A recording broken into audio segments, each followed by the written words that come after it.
Learn how to quickly allow camera permission on Google Chrome. Let's get right into it.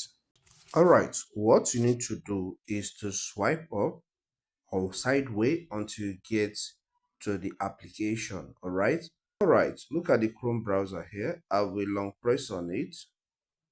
Then, as you long press on it, select App Info. Once you're on this page, you will see a section named Permission. Alright, tap on that permissions. Now, on this permissions page, you can see some things that are allowed. You scroll down, you will see not allowed section. Camera is in not allowed section. Tap on that camera. Now, check the option of allow while using the app. So tap there.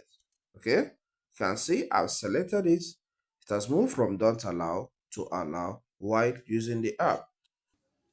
I believe this content helps. Please, if it does, consider subscribing to this channel. Here we cover a lot on technology. So, subscribe to learn more.